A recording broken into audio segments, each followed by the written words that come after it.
an ulterior motive.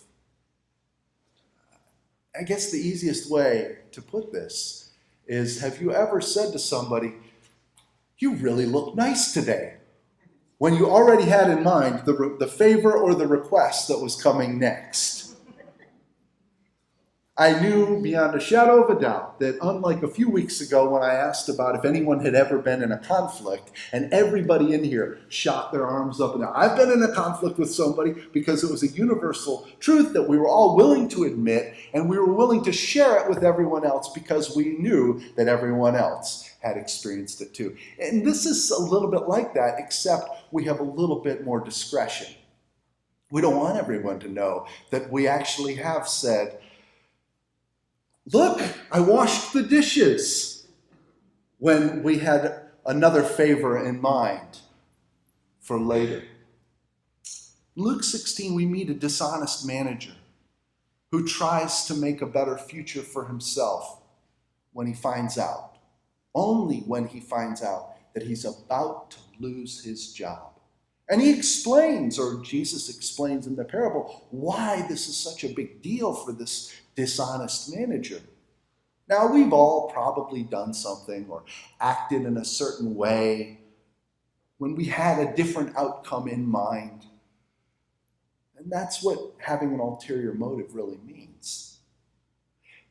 The fascinating part about this passage is that if our motive is for God's glory, it matters less what we do.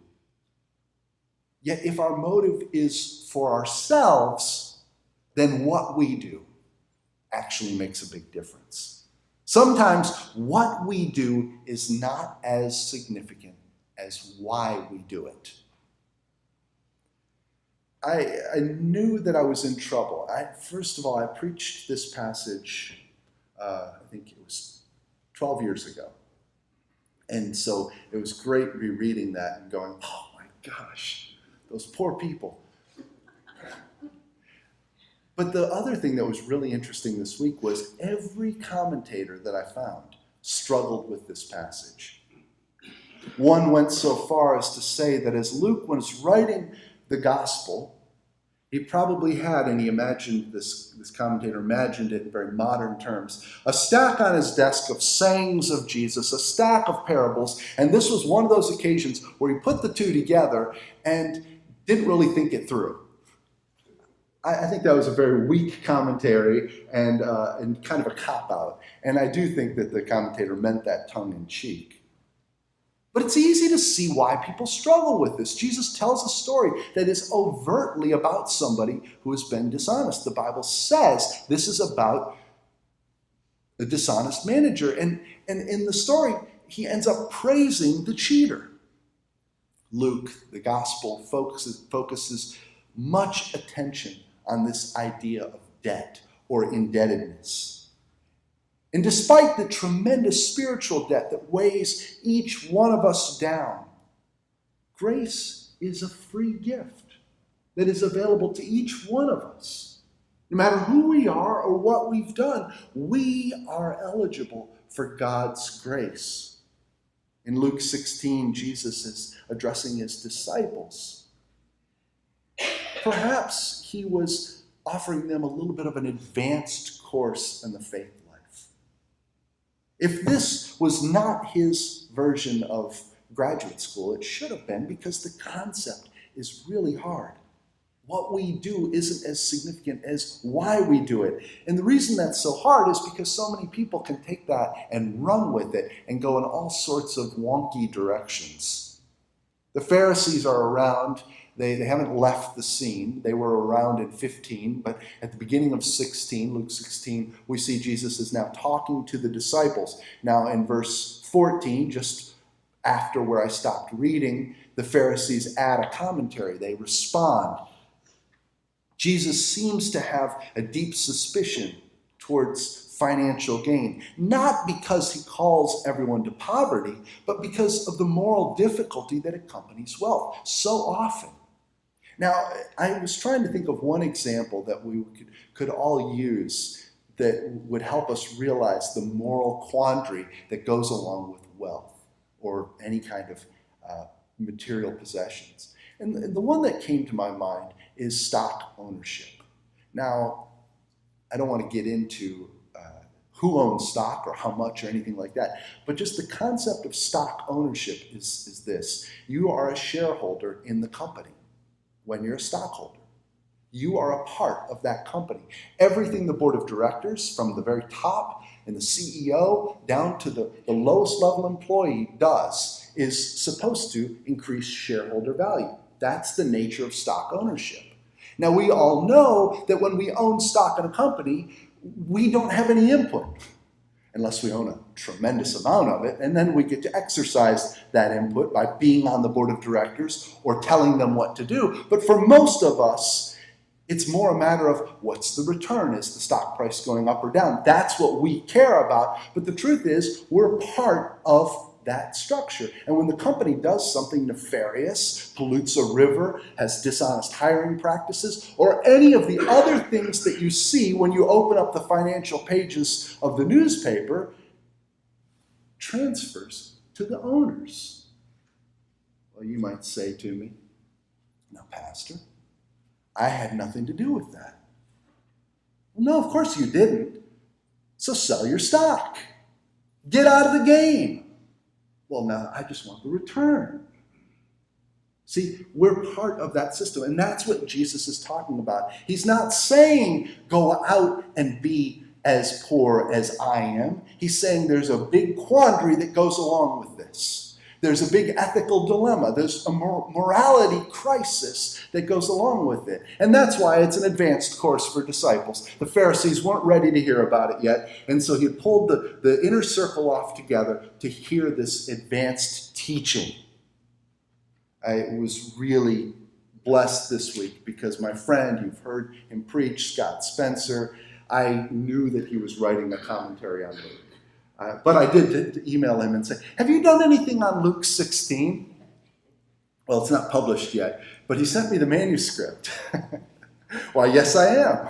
Funny you should ask. And so I got to read his commentary, which isn't out in print yet. And in it, he writes, in Luke 16, Jesus rates value in terms of moral virtue.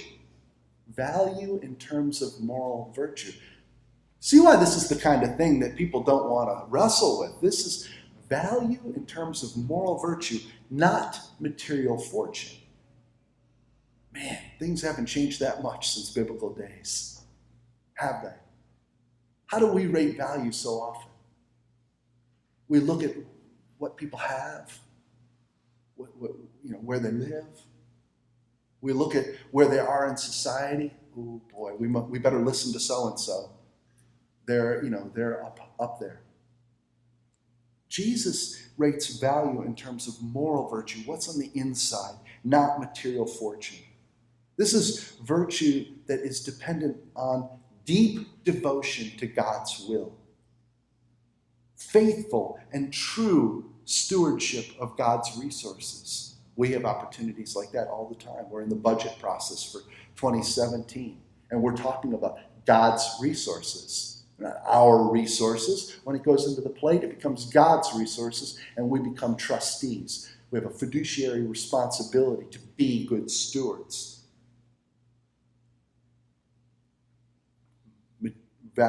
Jesus' value is also in the way of God revealed in Scripture. So how do we rate value? Does the way that we place value on things match the way Jesus places it?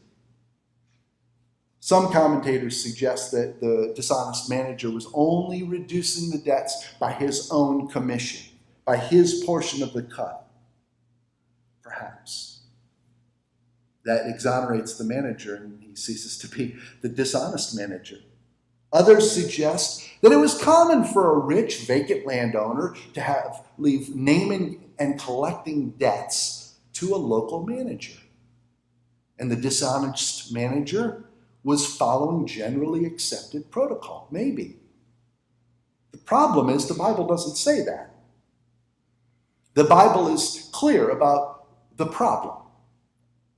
The Bible is clear that this guy was squandering property. The landowner fired him with cause. This wasn't because they had a personality conflict, or if it was, that wasn't a part of the story Jesus was telling.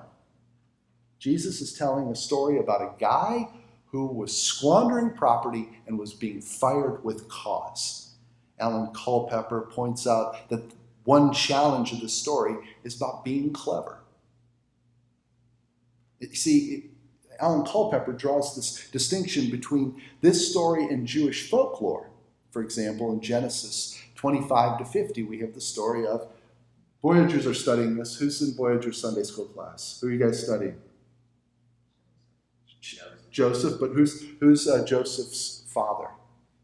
Jacob, yes. And Jacob got his gains first by what? Cheating his brother. Then he deceived his father-in-law and kind of got half the flock that way. Jacob's not the model of virtue when we look at the events of his life, yet he is one of the patriarchs of Israel, right? And Culpepper points out in a book by Moses Gaster, The Exemplar of Rabbis, a story about a man who was caught stealing. And the king ordered that he be hanged. On his way to the gallows, he said to the governor, I know this wonderful secret, and it would be a shame for me to go to my grave with this secret. I wonder if it would be possible for me to tell this secret to the king. And he said, sure, absolutely. He arranged it. And so the king came out with all his advisors and all of his counsel, and they gathered around the prisoner. And the prisoner now is on his way to the gallows. And he said, the thief said, I know a way to plant a pomegranate seed and have it grow into a tree that will bear fruit overnight. Well, the king was indeed intrigued. And so he said to the king, this seed must only be put in the ground by a man who has never stolen or taken anything that did not belong to him. Now, obviously, I can't do it. I'm a convicted thief. I'm on the way to the gallows, and you are righteous and just, O king, so I know that it can't be me. And he turned to the governor, and the governor admitted, no, actually, I actually stole something in my youth, so I'd better not do it. He turned to one of his visors, and the visor said, I handle all of the accounts for the king. It's possible that I made a mistake somewhere along the way. I may have inadvertently charged the wrong amount on an account. So the line, it passes along, and it gets to the king, who finally admits, when I was a child, I took one of my father's necklaces, so I too cannot plant it. The king was pleased with the ruse and pardoned the thief. Like the story of the dishonest manager, we can ask ourselves, how are we to use our motives, our cleverness, the gifts that God's given us for God's glory? And this is why it's so hard. Because the question wasn't, how can we use Matt's motives or Ann's or Bob's or anybody else? The question is, how can we use our motives for God's glory? It's got to be about God's glory. Our motives have to be in sync with God's incredibly tightly. And the challenge for us is where we see our value, where we see truth, where we see God's calling. We're a community of faith. We're a community who gathers together to sing songs of praise, vision together, and look toward the future together. And you know what? We need one another. We need each other. Every single one of you are an important part of this community. And every single one of you and me have something to contribute to God's glory in this family of faith.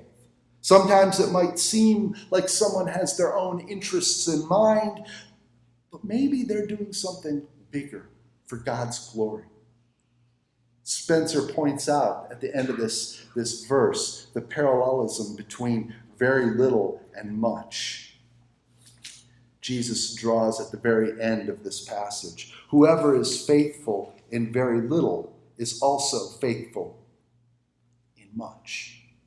Whoever is dishonest with very little is dishonest with much. If then you have been faithful with the dishonest wealth, if you have not been faithful with dishonest wealth, who will trust you with the true riches of heaven? There's no escaping this passage and the difficulty of it. And as we mull it over, and I hope you do, I hope you continue to look at this passage, continue to wrestle with it beyond this Sunday morning. Let us be mindful of our own motives, the things that drive us. There are opportunities to follow Jesus every single day, and there are opportunities to realign what we're trying to do with what God's trying to do. But we have to make Christ our guide.